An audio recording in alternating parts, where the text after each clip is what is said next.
आप सभी ने नोटिस किया होगा कि जब हम एक अनप्लान्ड वे में दिन की शुरुआत करते हैं तो पूरा ही दिन उलझन में बीतता है। एक अजीब सा तनाव बना रहता है और काम का बोझ अलग ही होता है। और वहीं पे ये भी आपने नोटिस किया होगा कि कई बार बहुत अच्छी प्लानिंग के बावजूद भी पूरा दिन एकदम बेकार हो जाता है। कोई भी काम हमारे मुताबिक होता ही नहीं है। ज़रूरत है यहाँ पे तो ये समझने की कि हम टाइम को किस तरीके से अच्छे से यूज़ करें, यूटिलाइज़ करें। आज हम इसी बारे में बात करने वाले हैं। हेलो एवरीवन, नमस्ते, welcome back to nurturing homes. Time management बहुत ज़्यादा ज़रूरी होता है सबकी ही लाइफ में, फिर चाहे वो मैं हूँ या आप सभी लोग। होते तो सभी के पास 24 घंटे ही हैं और हम इन 24 घंटों का कैसे यूटिलाइजेशन करते हैं ये हमारे ऊपर निर्भर करता है, ताकि हमारे सभी काम सरलता से और कुशलता से हो पाएं।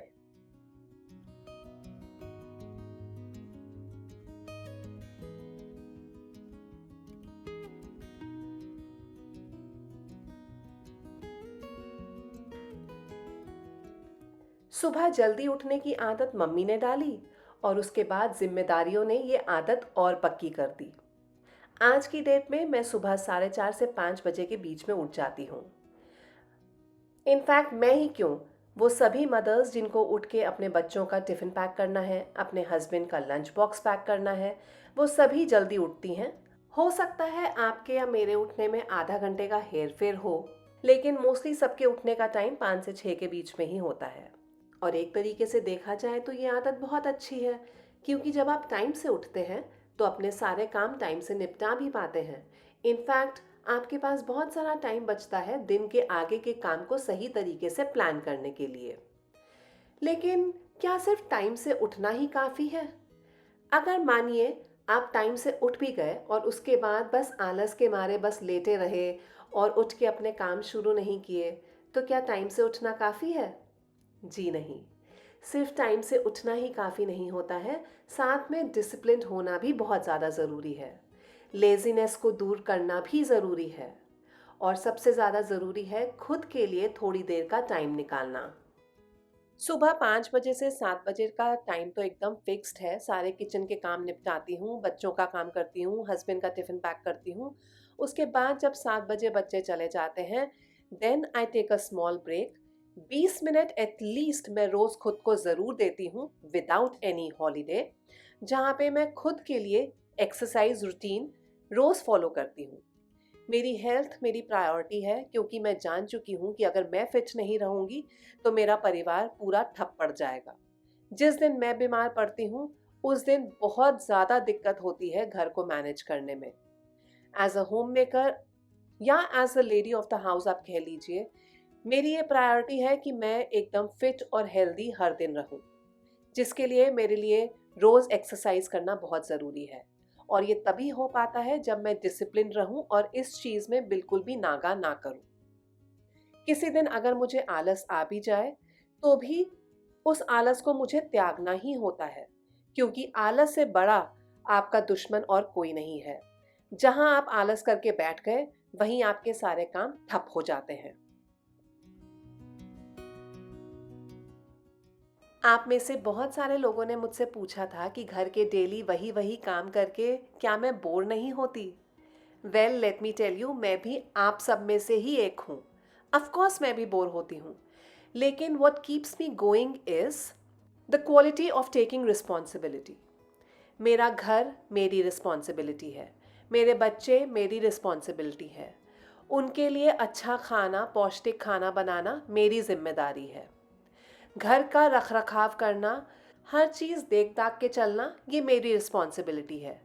और जिस दिन आप ये रिस्पॉन्सिबिलिटी प्यार से, बिना स्ट्रेस के, बिना टेंशन लिए अपने ऊपर लेंगे, उस दिन आपको ये काम बोझ नहीं लगेगा और उस दिन आप अपने सारे ही काम सही से निपटा पाएंगे। रोज़ के बहुत सारे काम रूटीन्ड होते हैं हर घर में, जैसे कि बेड बनाना, घर को साफ सुथरा रखना, डस्टिंग वगैरह करना, लॉन्ड्री करना, खाना बनाना। रोज़ एक जैसे काम करने में कोई भी बोर हो जाएगा, लेकिन अगर आपने ये रिस्पॉन्सिबिलिटी अपने सर पे ली है तो आप कभी भी उससे दूर नहीं भागेंगे क्योंकि आपको पता है कि आपने नहीं किया तो फिर कौन करेगा। इससे बेटर है कि आप ही उस काम को टाइम से निपटा लें। और काम को स्प्लिट करके प्रायोरिटाइज करके ही हमें रोज़ चलना होता है। उससे भी हमारा टाइम ठीक से मैनेज हो पाता है। जहाँ की बेडशीट चेंज करनी थी वो पूरी बेडशीट चेंज कर दी, और जहाँ पे सिर्फ हाथ फेर के काम हो गया वहाँ पे रोज़ बेडशीट चेंज करने की ज़रूरत ही नहीं है। थोड़ा सा हाथ फेर दीजिए और रिंकल्स चले जाते हैं और आपका बेड तुरंत ही बन जाता है। पिलोज़ को थोड़ा फ्लफ़ अप कर दीजिए और चीज़ों को सँभाल दीजिए। ट्रस्ट मी, 2-3 मिनट से कई बार ऊपर नहीं लगता है। अगर बहुत ज़्यादा सामान नहीं फैला होता है तो मिनटों में ही काम हो जाता है। और हर काम अकेले करने की भी आपको ज़रूरत नहीं है। कई बार घर में फैमिली मेंबर्स की या डोमेस्टिक हेल्प की मदद लेनी ज़रूरी हो जाती है। तो अपने अकॉर्डिंग आप डिसाइड कीजिए कि आपको क्या चाहिए। सारे काम खुद ही करने हैं आपको, तो उस तरीके से प्रायोरिटाइज़ कीजिए, और नहीं तो हेल्प लेने से कतराइए मत। ऐसा बिल्कुल मत समझिए कि आप एफिशिएंट नहीं हैं इसलिए आपको हेल्प लेनी पड़ रही है। हेल्प लेना बुरी बात नहीं है। अगर थोड़ी सी हेल्प किसी के साथ लेके आप खुद के लिए भी थोड़ा सा वक्त निकाल पाएँ और सब मिल बांट के घर में काम कर लें तो इसमें बुराई ही क्या है। I am sure you all will agree with me here. सही से टाइम को मैनेज करने के लिए हमेशा एक टू डू लिस्ट सबके पास हैंडी होनी चाहिए। आपको क्या क्या कल करना है ये आपको पहले से ही पता होना चाहिए, ताकि आप सभी कामों को ठीक से प्रायोरिटाइज कर पाएँ। क्या काम ज़रूरी है, क्या काम आप स्किप नहीं कर सकते हैं, और कौन सा ऐसा काम है जो कि आपको अभी के अभी ही कंप्लीट करना है, ये आपको बहुत क्लियरली पता होना चाहिए। अपने सुबह के बाकी के घर के काम निपटा लेने के बाद अब मैं आई हूँ किचन में, क्योंकि मुझे पता है कि आज की मेरी टू डू लिस्ट में कुछ बहुत इंपॉर्टेंट काम लाइंड अप हैं आज के लिए, जिनको मैं कल तक पोस्टपोन नहीं कर सकती। वो क्या है काम, ये तो आज आप मेरे वीडियो में देख ही लेंगे। फ़िलहाल मैं यहाँ पे कुकिंग कर रही हूँ, क्योंकि अपने मेन जो आज टू डू लिस्ट के काम हैं उनको करने से पहले मुझे खाना बना के निपटाना है, क्योंकि उसके बाद बच्चे आ जाएंगे और उनको मुझे टाइम से लंच भी सर्व करना है। इसका मतलब ये है कि मुझे हर चीज़ का टाइम ब्लॉक करके चलना है। मेरा कुकिंग टाइम फिक्स्ड है, और मेरे आगे के 2 जो मेन इम्पॉर्टेंट काम आज के लिए लाइंड अप हैं, उनका टाइम भी फिक्स्ड है। टाइम को ब्लॉक करके अगर आप चलेंगे तो आपका टाइम सही से मैनेज हो पाएगा। हम ये नहीं सोच सकते कि हमारे घर में और भी बहुत सारे लोग हैं, वो क्यों नहीं ये काम कर लेते।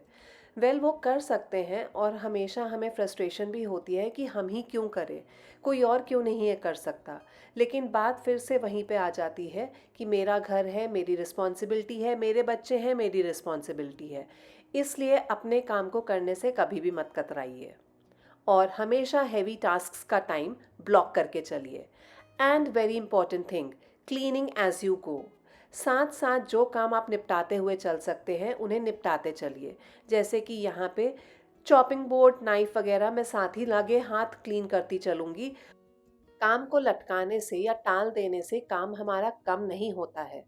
इसलिए जो काम आप तुरंत के तुरंत खत्म कर सकते हैं उसको कभी भी मत टालिए, क्योंकि टालने के बाद भी आप ही को करना है। इससे बेहतर है कि उसे साथ साथ निपटाते चलिए।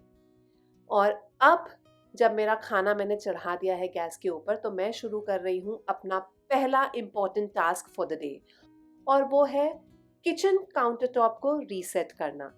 बहुत दिनों से, लिटरली बहुत दिनों से सोच रही थी कि ये काम मुझे कंप्लीट करना है।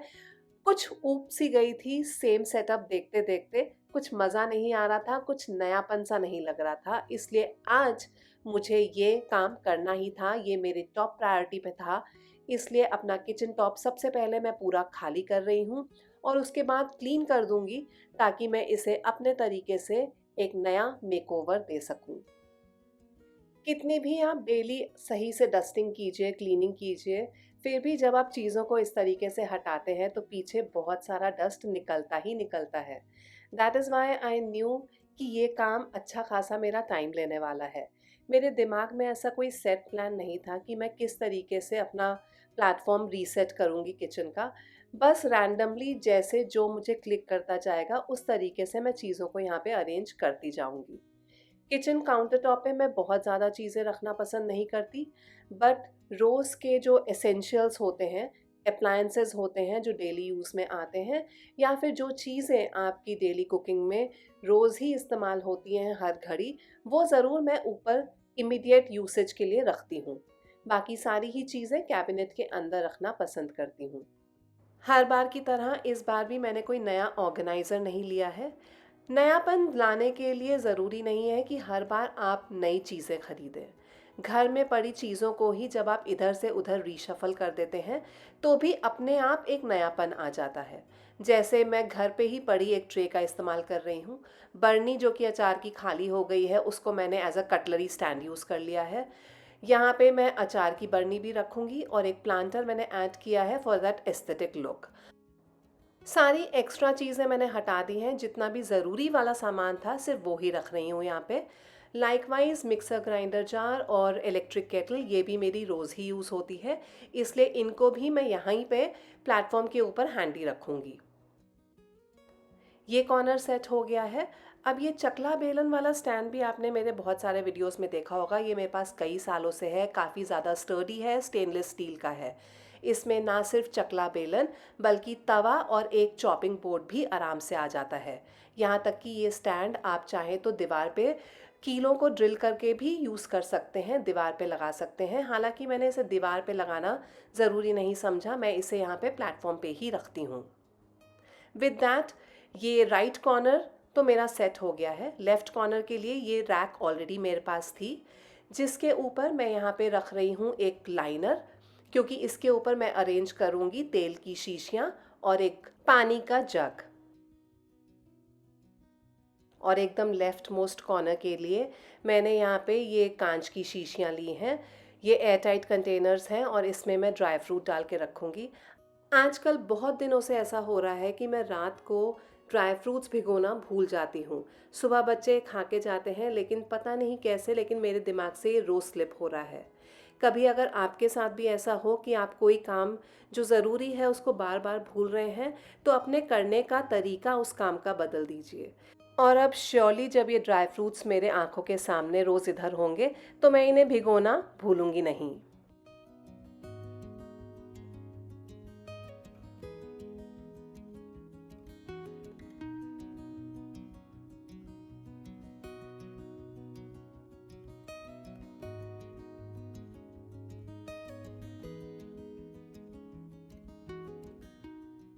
और आज के दिन का नेक्स्ट हेवी टास्क जो मैंने खुद के लिए असाइन कर रखा था, वो था मंदिर क्लीनिंग का। अब बस एक के बाद एक फेस्टिवल सारे शुरू होने ही वाले हैं। जन्माष्टमी, गणपति, उसके बाद नवरात्रि। तो बेहतर है कि हर काम का टाइम टेबल या एजेंडा आप इस तरीके से बनाएं कि सभी काम प्रायर हैंड ही हो जाएं, मतलब कि समय से पहले हो जाएं। कुछ इस तरीके से अपना रूटीन सेट करें कि आपको एंड मोमेंट तक रुकने की ज़रूरत ना पड़े। हर वो काम जो हम एंड मोमेंट तक टालते रहते हैं, या तो वो ठीक से होता ही नहीं है, या तो फिर हबड़ा दबड़ी में वो गलत होता है। इसलिए हमेशा अगर आपको पता है कि आपको ही वो काम करना है, तो समय से पहले ही उसे करके निपटा दीजिए। इस तरीके से अपना डेली रूटीन सेट कीजिए कि आपको वो काम बोझ की तरह लगे ही नहीं। हाँ, ये और बात है कि बहुत सारी चीज़ें हम एक्सपीरियंस के साथ भी करते करते सीख जाते हैं, लेकिन किस काम को किस तरीके से और किस समय पे करना है, ये टाइम टेबल तो आपको ही सेट करना पड़ेगा। और जो भी काम आप अपने सर पे लें, उसे हमेशा पूरे तरीके से कंप्लीट करें। ऐसा ना कीजिए कि कोई काम आपने अधूरा छोड़ दिया है और ये सोचा है कि ये काम मैं बाद में कर लूँगी। जो भी काम आप बाद के लिए टालेंगे, वो काम कभी टाइम से पूरा हो ही नहीं सकता। टलता जाएगा एंड इट्स क्वाइट लाइकली कि कभी होगा ही नहीं वो काम।